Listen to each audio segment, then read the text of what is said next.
Thank you. Well, let me say that as much as I appreciate this magnificent opportunity to speak tonight, I've got to be honest with you. I was originally hoping for the slot on Thursday night called the acceptance speech. But I want you to also know that I am genuinely delighted to be here to speak on behalf of my second choice for the Republican nomination for president, John McCain.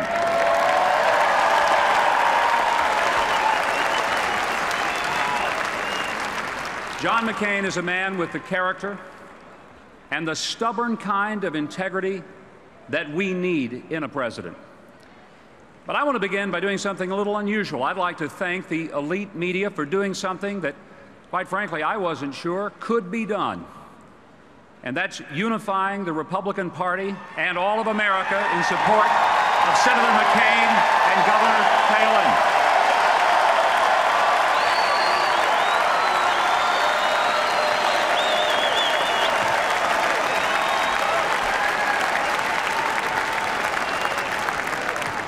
The reporting of the past few days have proven tackier than a costume change at a Madonna concert.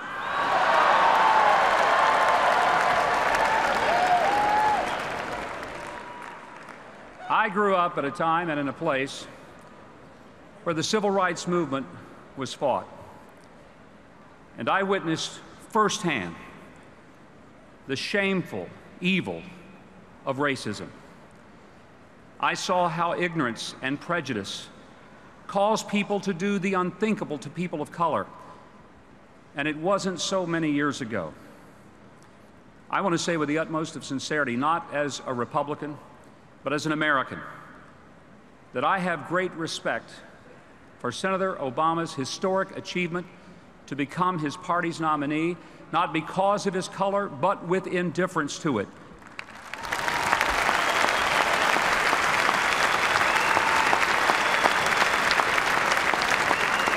Party, our politics aside, as Americans, we celebrate this milestone because it elevates our country.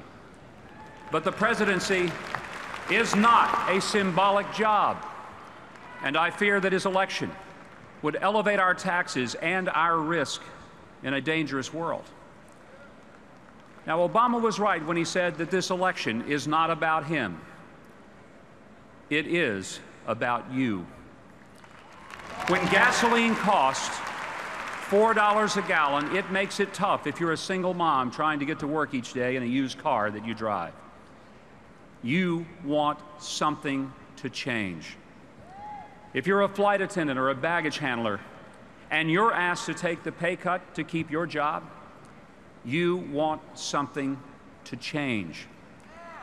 If you're a young couple losing your house, your credit rating, and your piece of the American dream, you want something to change. But John McCain offers specific ideas to respond to a need for change. But let me say, there's some things we don't want to change. Freedom, security, and the opportunity to prosper.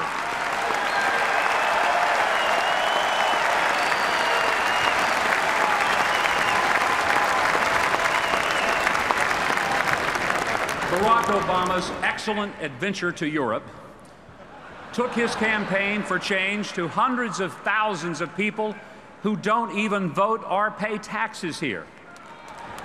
But let me hasten to say that it's not what he took there that concerns me. It's what he brought back.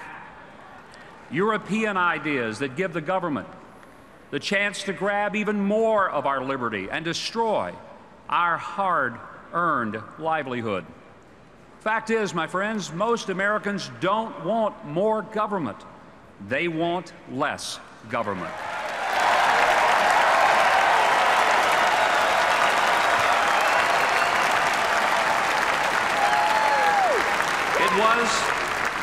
It was, in fact, the founder of our party, Abraham Lincoln, who reminded us that a government that can do everything for us is the government that can take everything from us.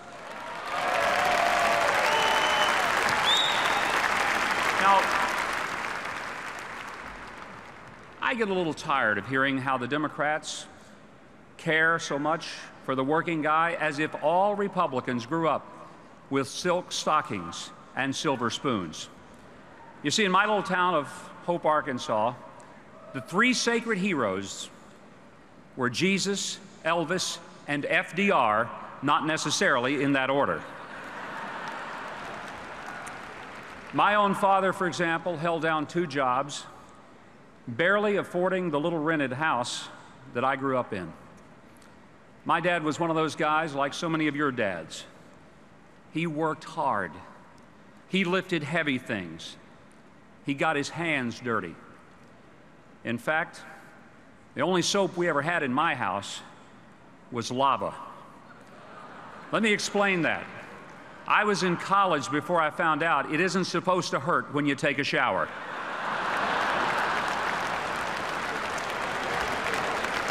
Let me make something clear tonight.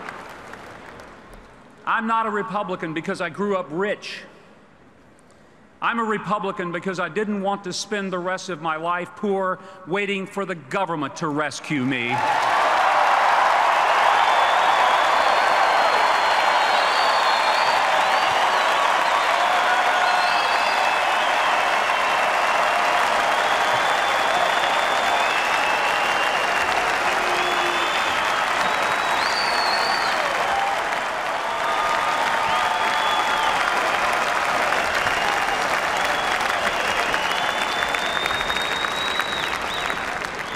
John McCain doesn't want the kind of change that allows the government to reach even deeper into your paycheck and pick your pocket, your doctor, your child's school, or even the kind of car you drive, or tell you how much you have to inflate your tires.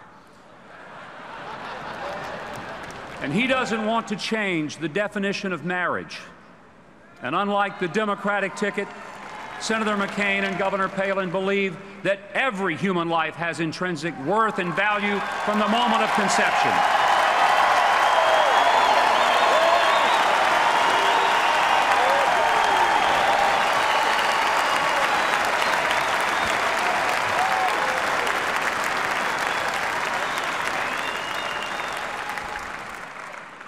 And speaking of Governor Palin, I am so tired of hearing about her lack of experience. I want to tell you folks something. She got more votes running for mayor of Wasilla, Alaska than Joe Biden got running for president of the United States.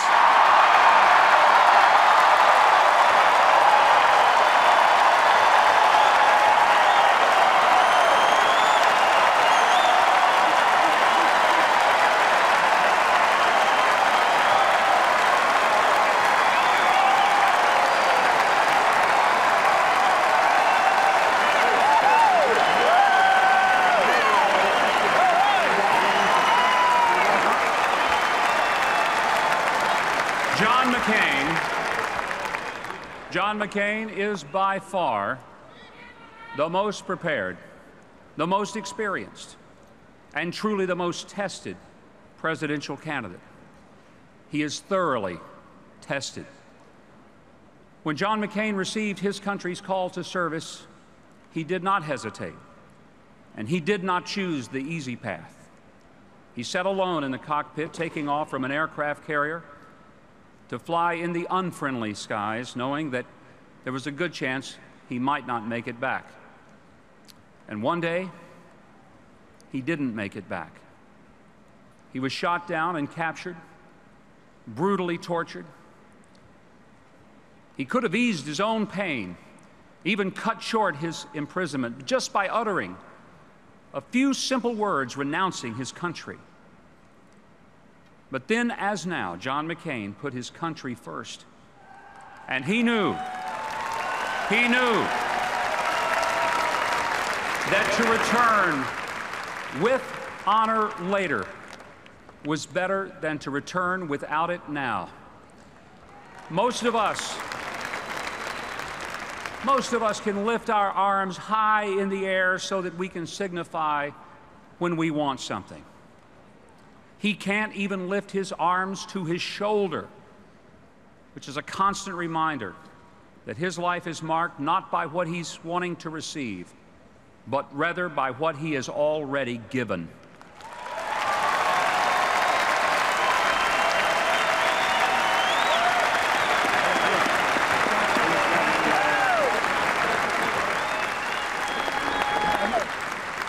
me tell you about someone I know who understands this type of sacrifice. On the first day of school in 2005, Martha Cothran, a teacher at the Joe T. Robinson High School in Little Rock, was determined that her students would not take their education or their privileges as an American for granted. And with the principal of her school's permission, she removed all of the desks from her classroom on that first day of school in 2005. Now, the students walked into an empty classroom and they said, "Ms. Cothran, where's our desk?" She said, "You get a desk in my classroom when you tell me how you earn it." Well, some of them said, "Making good grades." She said, "Well, you ought to make good grades in my class, but that won't earn you a desk." Another student said, "I guess we get a desk when we behave." Martha said, "You will behave in my classroom, but that won't get you a desk either." No one in first period guessed right. Same for second period. By lunch, the buzz was all over the campus. Ms. Cothran had flipped out, wouldn't let her students have a desk. Kids started using their cell phones. They called their parents, and by early afternoon, all 4 of the local network TV affiliates had camera crews out at the school to report on this teacher who wouldn't let her students have a desk unless they could tell her how to earn it. By the final period, no one had guessed correctly. So the students filed in. Martha said, "Well, I didn't think you would figure it out, so I'm going to tell you." And with that, she went to the door of her classroom and motioned, and in walked over 20 veterans, some of them still wearing the uniforms from days gone by, every one of them carrying a school desk. And as they carefully and quietly arranged those desks in neat rows, Martha said, "You don't have to earn your desk, because these guys, they already did."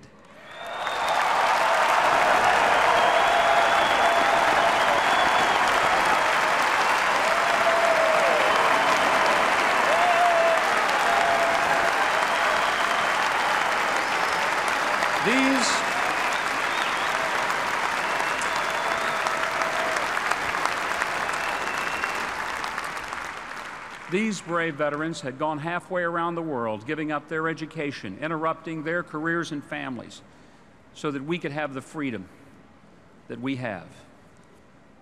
Martha told them, "No one charged you for your desk, but it wasn't really free.